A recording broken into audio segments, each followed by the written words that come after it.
શું ક્યારે એવું વિચાર્યું છે કે તગડી આવક પર પણ કાયદેસર રીતે ઝીરો ટેક્સ ભરી શકાય?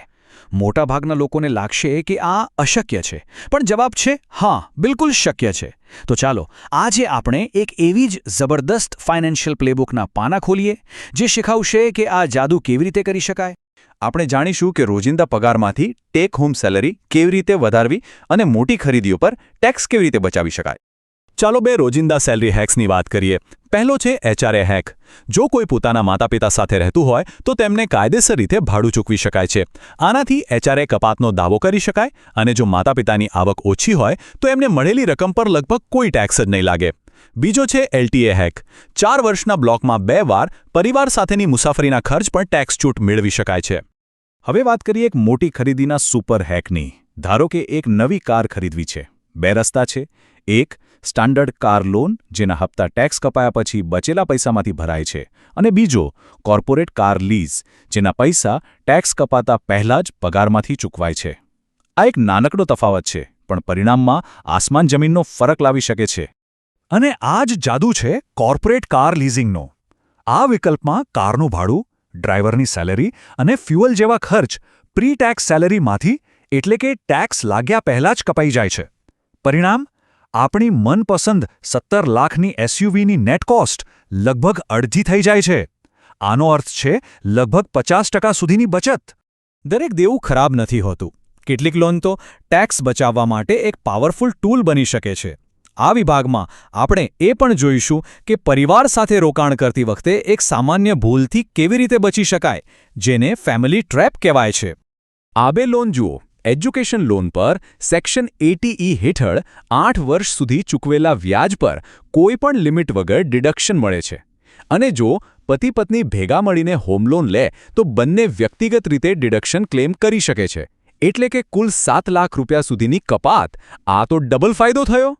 જો પગાર 14.65 લાખ રૂપિયા સુધીનો હોય તો એમ્પ્લોયરનું 12% ઈપીએફ અને 14% એનપીએસ યોગદાનનો ઉપયોગ કરીને ટેક્સને શૂન્ય કરી શકાય છે. અને બીજો હેક, જો કોઈની આવક માત્ર ભાડામાંથી હોય તો 30% સ્ટાન્ડર્ડ ડિડક્શન અને હોમ લોનના વ્યાજની ગણતરી કરીને પણ ટેક્સ શૂન્ય થઈ શકે છે. ઓકે, તો આ છે પહેલી અને સૌથી મોટી મૂંઝવણ, ઓલ્ડ રેજીમ અને ન્યૂ રેજીમ. આ બંનેમાંથી કયું પસંદ કરવું? વેલ, આ નિર્ણય સંપૂર્ણપણે ફક્ત એક જ મુખ્ય પરિબળ પર આધાર રાખે છે. ચાલો જોઈએ એ પરિબળ કયું છે. અને એ મુખ્ય પરિબળ છે આ જાદુઈ આંકડો 8.5 લાખ રૂપિયા. આ નંબર યાદ રાખી લેજો, કારણ કે આ જે બ્રેક ઇવન પોઈન્ટ છે જે નક્કી કરશે કે જૂની ટેક્સ સિસ્ટમ ફાયદાકારક છે કે નવી. ચાલો સમજીએ કે આ નંબર કામ કેવી રીતે કરે છે. આ છે 60 સેકન્ડનો સુપર સિમ્પલ નિયમ. બસ પોતાની બધી જ સંભવિત કપાત એટલે કે ડિડક્શન્સનો સરવાળો કરવાનો છે.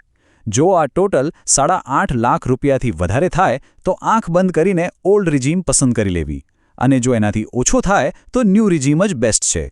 બસ આટલું જ સરળ છે. ચાલો, તો હવે રેજીમ તો નક્કી થઈ ગઈ. હવે આગળ વધીએ અને કેટલીક સ્માર્ટ અને પ્રેક્ટિકલ યુક્તિઓ જોઈએ. હવે એક ખૂબ જ મહત્વનો કોન્સેપ્ટ સમજીએ, ઇન્કમ ક્લબિંગ.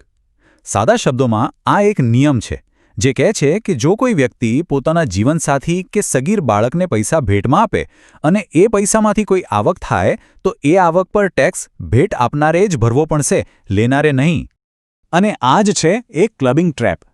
જો કોઈ ટેક્સ બચાવવા માટે પત્ની કે સગીર બાળકના નામે રોકાણ કરે તો સાવધાન રહેવાની જરૂર છે.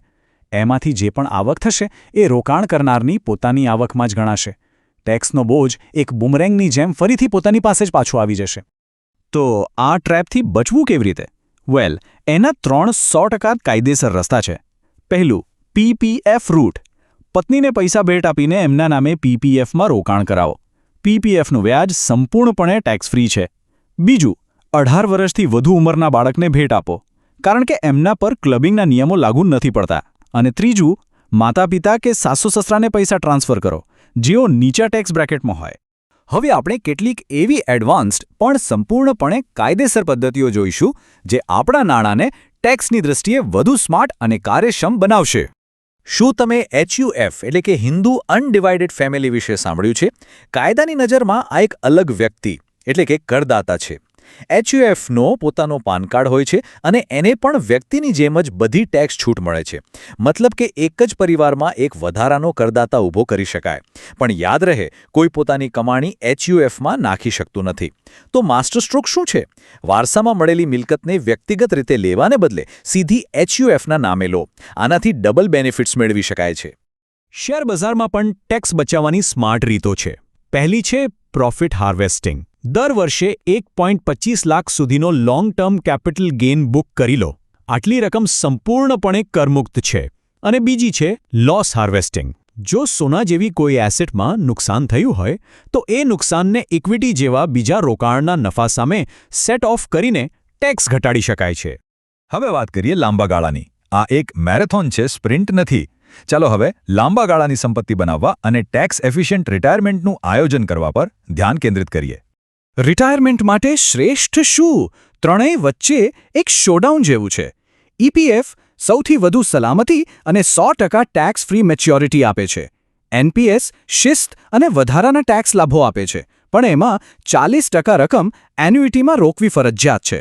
અને મ્યુચ્યુઅલ ફંડ્સ એ સૌથી વધુ વળતર આપી શકે છે જો શિસ્ત જાળવી શકાય. સાચી વ્યૂહરચના આ ત્રણેયનું સંતુલિત મિશ્રણ કરવામાં છે. હવે એક જાદુઈ કોન્સેપ્ટ સમજીએ. SWP એટલે કે સિસ્ટમેટિક વિથડ્રોઅલ પ્લાન. માની લો કે કોઈની પાસે 2 કરોડ રૂપિયાનું રિટાયરમેન્ટ ફંડ છે. 4%ના નિયમ મુજબ દર વર્ષે 8 લાખ રૂપિયા ઉપાડવામાં આવે છે. આ રકમમાં થોડી મૂળ રકમ અને થોડો નફો બંને સામેલ હોય છે. અને જાદુ એ છે કે જો બીજી કોઈ આવક ન હોય તો 5.25 લાખ રૂપિયા સુધીનો કેપિટલ ગેઇન 100% ટેક્સ ફ્રી રહી શકે છે. પરંતુ એક મિનિટ, સૌથી અગત્યનો મુદ્દો એ છે કે નિયમોનું પાલન કરવું જ પડશે. ટેક્સ અધિકારીઓ સાથે ગડબડ કરવી નહીં. હંમેશા AIS એટલે કે એન્યુઅલ ઇન્ફોર્મેશન સ્ટેટમેન્ટ ચેક કરવું. વિદેશમાં કોઈ સંપત્તિ હોય તો ક્યારે છુપાવવી નહીં તો બ્લેક મની એક્ટ હેઠળ 10 લાખનો મોટો દંડ થઈ શકે છે. અને હા, જો નુકસાન થયું હોય તો પણ રિટર્ન જરૂર ફાઇલ કરવું, જેથી એ નુકસાનને આવનારા 8 વર્ષ સુધી આગળ લઈ જઈ શકાય. અને અંતે આ છે પેઢીઓ સુધી ટકી રહે તેવી સંપત્તિ બનાવવાનું અલ્ટિમેટ સૂત્ર. આ એક સમીકરણ જેવું છે. હેલ્થ અને ટર્મ ઇન્સ્યોરન્સ આપણું સુરક્ષા કવચ છે. 6 મહિનાનું ઇમરજન્સી ફંડ આર્થિક મુશ્કેલીઓથી બચાવે છે. ઇક્વિટી, ડેટ અને ગોલ્ડમાં રોકાણ સંપત્તિ વધારે છે. અને આ બધું જ SIP દ્વારા શિસ્તબદ્ધ રીતે કરવું. આ જ સાચી નાણાકીય સ્વતંત્રતાનો માર્ગ છે. Pratik Patel, tax consultant, specializing in income tax, GST, and accounting.